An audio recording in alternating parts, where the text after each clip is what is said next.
Salut tout le monde, c'est Ndemon76, j'espère que vous allez tous très bien. En tout cas aujourd'hui je suis un peu fatigué. Là je tourne la vidéo parce que ça me fait plaisir de la faire, mais sinon je suis fatigué.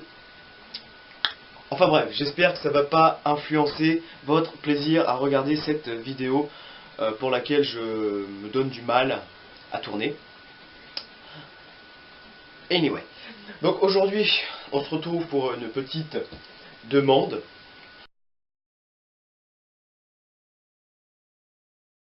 Comme j'en ai parlé dans la vidéo précédente, elle arrive, enfin non pas dans la vidéo précédente, dans encore la vidéo d'avant, j'en ai parlé, elle arriverait bientôt, et la voilà. Donc c'est pour ça qu'aujourd'hui on se retrouve pour un petit Nmiam76. Donc comme vous l'aurez vu à la miniature et surtout au titre de la vidéo, on va faire une tarte aux pommes normande. Donc je vais pas vous le cacher, c'est la première fois que j'en fais, mais j'avais quand même la recette, donc j'espère que ça va le faire. Mais moi je connais déjà le résultat de la tarte, je vais vous laisser le découvrir. Il y a une vidéo de présentation où je présente un peu ce que je fais sur la chaîne dans la description. N'hésitez pas à la voir, ça peut être très instructif si vous voulez vous abonner à la chaîne ou même si vous voulez suivre mes vidéos tout simplement. Donc je vous laisse découvrir. C'est parti, on va commencer. Donc déjà pour les ingrédients, il vous faut du sucre, une pâte sablée, 4 œufs, de la crème fraîche, 3 belles pommes, un petit peu de cannelle et du calvados. Voilà.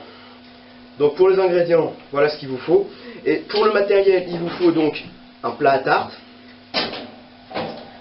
un récipient, une balance, 2 types de cuillères, une plaque à découper, un épluche et un couteau. Et aussi un grand récipient. Voilà. Donc on peut commencer la préparation. Donc déjà ce qu'on va faire, c'est que ça a besoin d'être au frais, donc on va tout de suite le mouler dans le plat. Donc hop, je pousse un plan de travail. Le plat à tarte, on démoule ça. Donc si vous avez un plat spécial avec un fond qui s'enlève, vous prenez un papier sulfurisé puis vous le mettez dans le fond. Ou alors si c'est vous qui faites la pâte sablée, qui est aussi très simple à faire, il faudra beurrer votre plat. Donc vous mettrez un petit peu de beurre dans le plat, ça je pense qu'il n'y a pas beaucoup de problème. Donc on met ça dans le plat. Oula, je mets bien au milieu, voilà. Faut faire attention à pas la déchirer la pâte parce que c'est assez fragile.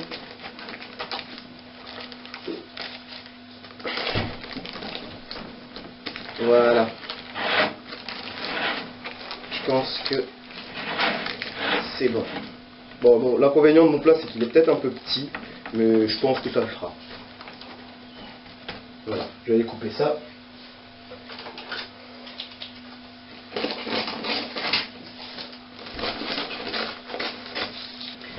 Donc ça, vous pouvez le mettre au frais pendant ce temps. Ensuite, vous prenez vos pommes. Et vous les épluchez, tout simplement. Donc voilà. Je pense que ça, il n'y a pas besoin de savoir comment on fait. Vous les épluchez normalement. Bon, pour vous éviter ça, je vais quand même faire une coupure. Hein. Voilà, je pense que vous n'avez pas besoin de voir ça. Allez, on se retrouve après l'épluchage des patates. Voilà, maintenant que vos pommes sont bien épluchées, vous prenez votre planche et votre couteau et vous en faites des tout petits dés. Bon, on se retrouve après le découpage. Voilà, maintenant que vos pommes sont bien découpées en tout petits dés, vous les mettez au frais. Putain, ça va arrêter de tomber ça. hop, voilà, vous les mettez au frais. Voilà. Donc une fois que vous les avez mis au frais, vous prenez votre saladier et vous mélangez un peu le tout. Prenez la crème fraîche, les œufs, la cannelle et la bibine, le sucre.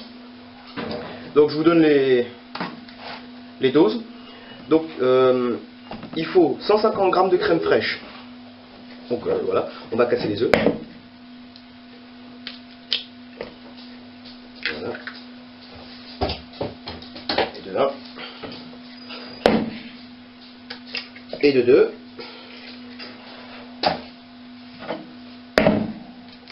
Et de 3.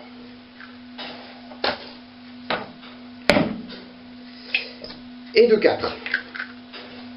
Voilà. Donc après avoir cassé des œufs, toujours se mettre les mains sous l'eau.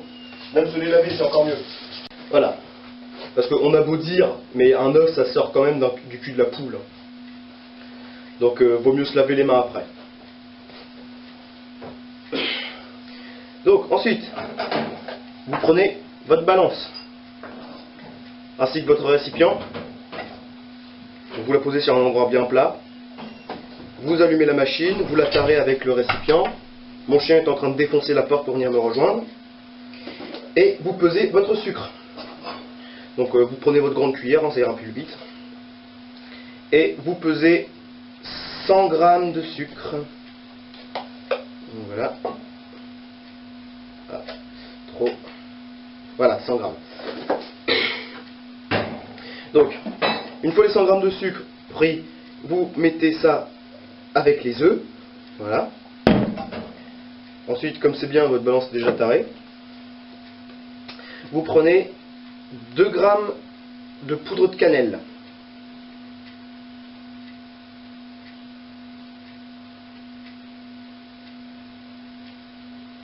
C'est pas possible, ça ne fonctionne pas la balance là. Ah voilà, 2 grammes. Donc, que vous incorporez, pareil, dans votre récipient. D'ailleurs, il y a un challenge très marrant à faire avec la cannelle, c'est que vous en prenez une cuillère et que vous la mangez.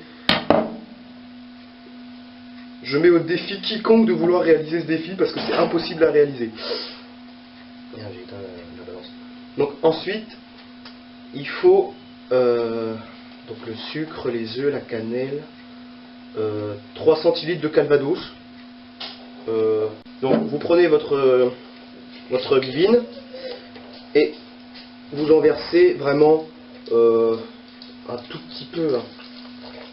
Voilà, à peu près, on n'est pas au centilitre près, vous en versez à peu près 3 centilitres. Voilà, c'est tout. Il ne faut pas non plus que ce soit trop fort après quand vous allez manger la... Non, parce qu'avec le chauffage, ça va être... l'alcool va partir. Ensuite, vous prenez votre crème épaisse. C'est de la crème fraîche épaisse. Hein. Ça, je pense pas l'avoir précisé en début de vidéo. Et vous en prenez, normalement c'est 250 grammes. Donc hop, on va peser 250 grammes de crème fraîche. J'espère qu'il y en a 250 grammes.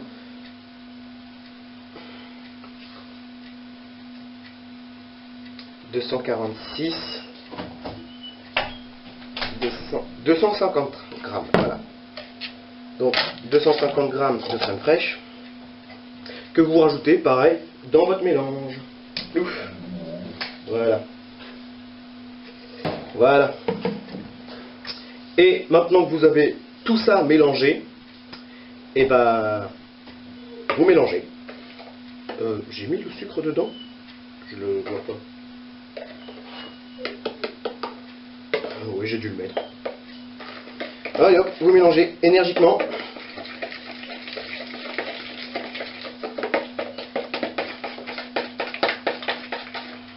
Voilà, vous raclez un peu sur les bords pour récupérer de la matière perdue.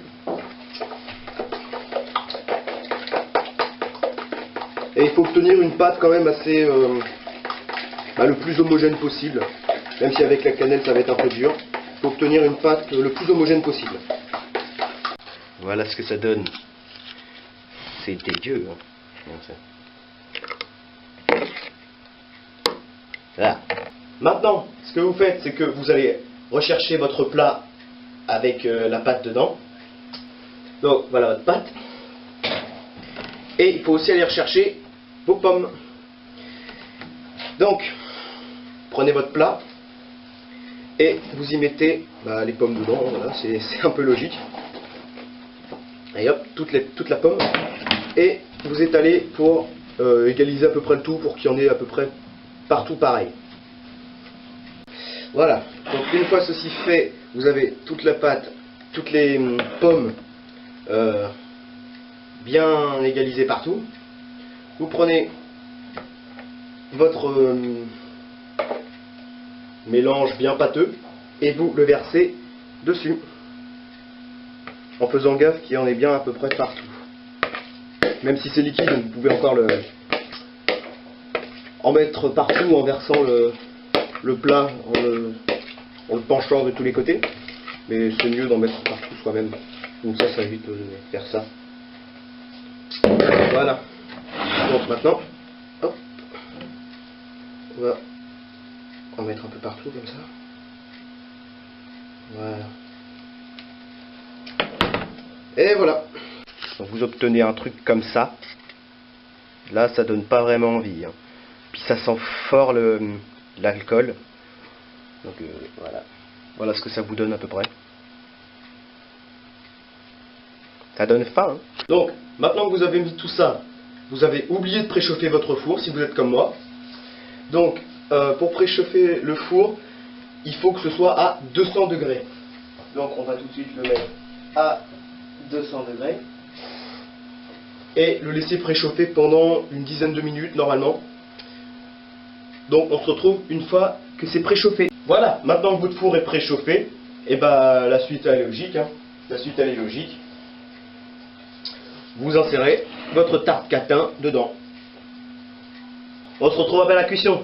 Regardez-moi cette belle tarte qui est en train de cuire. Voilà, une fois les 30 minutes écoulées, vous prenez votre gant et hop là, vous la sortez. Je sais pas si je peux la poser là. J'espère que je peux. Voilà.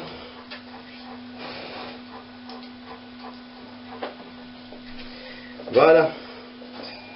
Donc, normalement, c'est bon. Donc, je vais vous montrer. Voilà ce que ça donne comme tarte. Pas mal, hein? Ah, je suis plutôt content du résultat. Voilà.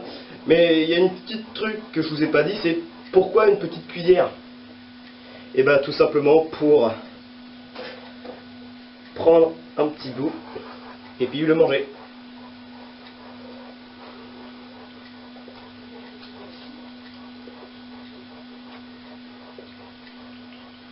On sent bien le goût du calvados. Hein. C'est pas dégueu même. Non, franchement pour cette tarte, GG. Bon allez, on se retrouve pour la conclusion. Voilà, j'espère que ça vous aura plu. En tout cas, moi, ça m'a vraiment éclaté, comme je dis toujours, de faire cette tarte. Le résultat était très bien. Et surtout très bon, je dois l'avouer. On l'a mangé en famille, là. On s'est littéralement régalé. C'était un véritable plaisir à manger. Voilà, c'était... Surtout avec de la chantilly, là. Dommage, on n'avait pas de glace à la vanille, mais... voilà, ça aurait été un petit peu mieux. Enfin bref. Donc j'espère que cette vidéo vous aura plu. Attendez, je réfléchis si j'ai pas grand chose à vous dire à part ça. Mais il me semble pas. De toute façon, si j'ai un truc important à vous dire, il y aura toujours les Demon Time. Hein. Là, j'ai 2-3 petits sujets de vidéos pour partir en Free Demon Style. Mais continuez à me proposer des idées de vidéos dans les commentaires, comme d'habitude. Et je les lis toujours. Il y en a certains qui me font bien marrer de commentaires, alors franchement, allez-y, faites-vous plaisir. Et n'oubliez pas le petit pouce vert, ça fait toujours plaisir. Pareil, si vous n'avez pas aimé, le petit commentaire constructif pour que je puisse améliorer ça aux futures vidéos. Et bah, c'est tout. Ah oui, abonnez-vous à la chaîne si ça vous fait plaisir, partagez la vidéo. Partagez la vidéo, abonnez-vous, pouce vert, commentaires de sujets pour les prochaines vidéos. En tout cas, voilà. C'était Endemon en direct de YouTube pour la vidéo sur le tout premier Miam 76. J'espère que ça vous aura plu. Bye.